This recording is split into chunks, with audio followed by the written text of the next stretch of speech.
Hello, chess friends. Welcome back to our YouTube channel. Let us look at the most important event of the year, the FIDE Candidates, which started yesterday, and we are going to look at the round one. And basically, round one was all about the art of regrouping and maneuvering the pieces. Because that's what I found common in three of the games. Out of the four games, by the way, two of them were decisive. So firecrackers, right? So they're all going for it. The only thing that matters in the FIDE candidates is winning the FIDE candidate. Nothing else. Everything else is secondary, as Fabiano has said. The only thing is getting qualified for the World Chess Championship. So here we go. I'm gonna cover three of the games: Ferozia's games, Ding Liren's game, and the game of Nepomniachtchi. So let's look at this game. You can see Firuzia at this point is in some sort of a trouble. It seems that his king side, as he's playing black here, you can see that his king side is somewhat under pressure. There are all kind of threats. In fact, in this position, white captured on g7. But here he came up with a very interesting idea, which actually saved him this game. He was throughout the game he was under a lot of trouble, under a lot of pressure, specifically because of this beautiful knight on the center. And there was another one which was, they were menacing, they were creating some menacing threats around the king side. So, and specifically the queen on a8 was slightly offside, for most of the game, although it is quite functional. Even in the corner, it's putting tremendous amount of pressure on this diagonal. Still the threats on the king side were quite serious. But at this point he came up with a very interesting idea that saved the game. He captured with the king. Obviously, knight takes on g5 check. You should not go back. That just doesn't make sense. The idea here is to play king to e8. That's what he played. And you can see the g2 pawn is hanging. So white played f3. And now comes the nice move. King to d7. He brought his king all the way from g8 to the d7 square. And actually, it's quite secure over there. And now, if you look at it, black's pieces are coordinating far more smoothly. The king is much more safer thanks to this beautiful unbreakable bond between the pawn and the bishop. It's quite a strong bond, and actually the king is very safe as compared to the position on g8, right? So because of this maneuver, he was able to save the game. I'll take you to the rest of the moves. Knight to e4, and we just simplify. Basically, at this point, he had no trouble, and in the next few moves, you'll see that they just went for simplification, a series of simplification, and at this point, after king takes e5, they reached the time control, got an extra hour on the clock, and from here on, it was not difficult for Firuzia to, he was just a pawn down here, but a pawn down is just a draw in rook end games like this, and he comfortably held the draw. So that was the first thing, this impressive maneuver of the king. Let me just go through that again. Where is it? Here we go. King takes on f7 with the idea of putting the king on, pardon me, with the idea of putting the king on the d7 square was a genius idea. And actually, after that, if you look at the position, black is quite comfortable in that position. In fact, black's bishop might be superior than the knight. But it was always a question of, let's look at this. It is always a question of whose piece is better. Look at this bishop raging across this diagonal. Compare it with the knight. I think the knight is dominated here because he can't use the squares, and at best he can go over here, right? And that's why white had to exchange the pieces with f3 and knight e4. And this was quite an impressive turnaround, right? Throughout the game, Rajaba was putting a lot of pressure on the black pieces, right? So game number two, let's look at. I'm gonna keep the best in the end, so I'm gonna keep the Ding Liren Yan game in the end. Let's look at Caruana and Nakamura game. This was also quite an interesting game. So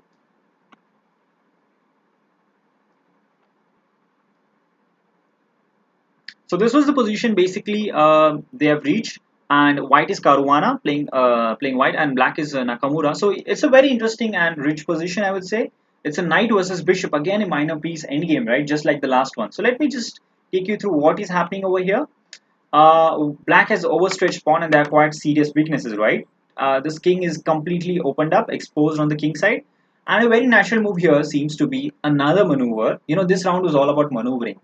Something like, let's say, king d7. And you can continue it in various ways. Queen b6 can be answered with king to c8. Let me just show you that. It's very comfortable position for black, in fact. The king is super safe over there as compared to the king side, he's far safer. Let's look at another move. Maybe something like rook d1 also looks logical. But again, now you can put the king on c7, controlling the squares, and just, the king is superbly placed over there, and black has a very tiny edge, but more or less this is nearly equal, right? This is a very comfortable position. And now you see, look, I can put my rooks over here, and they can create some serious threats, right, along the h and g file, right? This would look very impressive for black. But instead of this beautiful maneuver, after this b3, castles was played. So Nakamura castled here, and this was quite a risky move. It's a very dubious approach to the game. So let's see what happened next. Now we have f3. Basically, the king is already exposed. You want to expose him furthermore. You want to get your pieces over there, and that's why f3 is the ideal move for doing that. And after queen g7, we basically open up the king, and now this is getting tough. Again, here is another dubious option. I think d5. I don't think black has much to do here, but d5 basically passes on the initiative to the white pieces. Now I'm threatening your pawn, you have to push, and once you do that, well, there are multiple options here. You can also play, again, it's a battle between the minor pieces, right?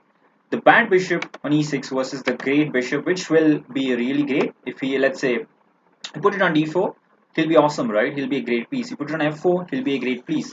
So you just need to create some sort of a blockade, and white will dominate the game. So something like b4 followed by knight b3, knight d4 looks like very plausible, a great option for white to play.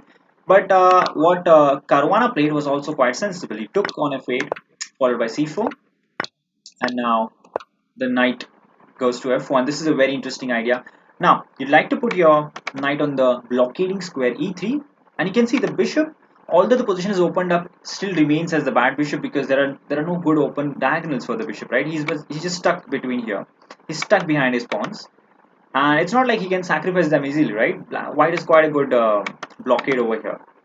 So knight f1, a great move, followed by the idea of bringing the knight here to e3. So this was a nice maneuver, right? Again, just knight f1 to e3, a beautiful maneuver. And now we can have knight on f5 as Kasparov used to call it as knife on f5, because the knight was so powerful, and he was radiating energy, that he was dominating that board, right?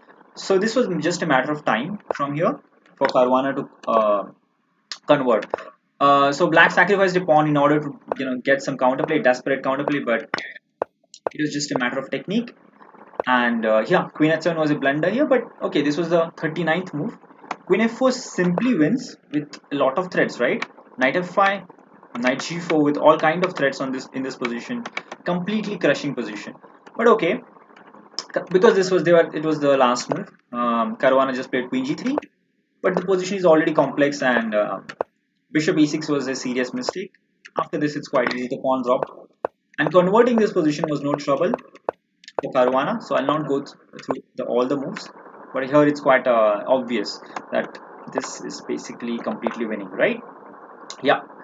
So a great game by Caruana. Again, there was this nice maneuver of the knight, knight d2 to f1 to e3 to f5, and it was a battle between the two minor pieces where the knight emerged victorious, right? There was someone, I think, who said that even the worst placed bishop is better than the best knight. Uh, well, that was definitely an exaggeration, but I think the knights can be some really good pieces in such positions where it's all about the blockade, right? So a masterful game by Caruana. Now let's look at the best game of the day. I feel the Ding Liren and Yan game is the best, so let's just look at that. Okay, I think this was the first critical moment of the game. A very interesting point we have reached. So this is where the players really made their big choices. Okay, let's look at this. This was really impressive how Yan handled this position. So you can see that White has nearly completed his development. He just had to solve the problem of his bishop. He's going to put it on d2, and he'll be fine. Black, on the other hand, has some trouble developing, right? His knight on the a6 square is not very impressive. He can get back into the game with c7, d5. That takes time. Another thing is, where do you put your bishop, right? You don't want to put it on e6 where the queen feels uncomfortable, and f5, well, you can just chop it off, right? So it's still a question of how do you want to develop and bring out your pieces. Although black is quite comfortable here, he still needs to solve the problem of these two pieces. If he does that, he has a very pleasant position. So let's see how this game went on. Here is a very interesting choice by Jan, who shows his intentions quite clearly. Knight to g4. Basically saying, well, I'm gonna put my queen over here, and now you have a choice. Either you can take and let my bishop develop, when I'll have absolutely no problem. In fact, I'll be putting some pressure on your pieces. That's a very interesting way of playing for black. And if you do not take, I'm gonna anyway play queen h4 and threaten some nasty over here, nasty threats over here. So interesting option. Bishop b2 was played. White completed his development, but this came with a risk. Queen h5, and I think here it's necessary to capture the knight. After which black has quite a decent position. Just look at this. Takes, and I think if anyone is in slight trouble, I think it's white. There's some pressure over here. Other rook is coming in quite quickly, followed by just shuffling the knight here or here. It's quite a decent position, beautiful position for black to play. Specifically because I would say this center pawn has never moved, so white is kind of slightly cramped, and that's why he's facing some problems. Whereas black has a lot of space on the king side specifically, and the bishops and the open rooks are obviously helping him. So this was necessary to capture the knight, but here he played h4, and basically this means trouble, right? g5 can happen any moment, and that's what you have to look for. If you can't complicate things here, you're in trouble. So black already having the initiative, at least maybe engines won't agree that he has an initiative, but I would feel like humanly this is quite a bold decision to play this way. Now comes bishop f6. From this point on, we'll see the art of maneuvering, the art of regrouping by Jan. So first he brings his bishop on a great square, f6 square on this diagonal, right, challenging the white bishop. Queen c2. Now comes takes, and bishop to f5. So bringing out another piece, right? So the problem is finally solved. We have got all our pieces in, and the rook is coming in quite quickly. Knight's gonna go here. In this way, black will have a great position. So knight f4, wanting to exchange. We just neutralize that. That was basically white's most active piece, and we are happily ready to give up that for our bishop on f6. Now comes knight c7, again regrouping the knight and bringing it on a better square on d5, right? So in the last few moves, black has seriously improved his pieces. His bishop is here. Rook on e6 can actually shuffle along the third rank, the sixth rank basically. And the knight was on a6, now it's on d5. So it's black has really improved his pieces. Let's go here. Rook d4, h6. Now it is also possible to play g5. But then after, let's say, takes, queen takes, you do have some damaged pawns, right? Black has some damaged pawns. So, Jan Nepomniachtchi takes it quite in a slow way, but in a very safe and methodical manner. So let's explain. Queen d2. This was a slight mistake. Rook to e8. King to h2. Now this is, I think, the serious mistake. Although it's not an outright blunder, there is an idea behind it. You want to play, rook to h1 and defend the h file. This is quite logical, but the way Jan played, this feels like a serious mistake. So just look at this now. Bishop to g4, forcing black to defend the e2 square, right? You're saying, how do you defend this? If you play bishop to f1, then your rook cannot reach the h1 square, and if you play rook to e1, anyway it's stuck over there, right? So then I can get the pawn move to g5, I can break through, right? So this is putting white in a desperate position. In fact, the best I think here is to play queen c2, Zuschen's You attack me, you attack my pawn, I'll attack your pawn. I'm putting a lot of pressure on the e4 square, and that might drop, right, the e4 pawn. So this was the ideal way to play, but here this was again a judgmental error by Ting, playing knight to a5. Basically he's trying to go for this pawns and this one and this one, but the question is that more important than the pawn on e2 or say f2? Absolutely not. I think this was a mistake in his judgment. Rook f6, brilliant move, putting tremendous pressure and reminding Ting that these pawns are actually far more important, and now he's forced to defend, right? Need to either go rook f1 or king g1, right? In either case, you do not have your rook on the h1 square, which was the idea of putting the king on h2, right? So king g1. So it all seemed like a waste of time, putting the king on h2 and bringing it back to g1 wasted a lot of time. Meanwhile, you can see that black has seriously improved his position, right? His rooks, bishop, knight are all right in the perfect spot where they should be, right? And g5 can happen anytime. In fact, this is the moment when g5 did happen. So knight takes b7, he's going for it. When you say A, you have to say B, unfortunately. Ding had no other option then. I mean, if you put your knight on a5, I don't see any other point than to take. So he just goes forward with it. His plan basically is to get 3 pawns for the piece. He's going to give up this bishop on g2, and for that he'll have 3 pawns, right? The one on g2, the one on e4, which is going to drop, and the one he has already got on b7, right? He'll have 3 pawns for the piece, but it's not so simple. In fact, look at the black pieces. All of the black pieces are raging out energy here. They're too powerful. And here was the classy move.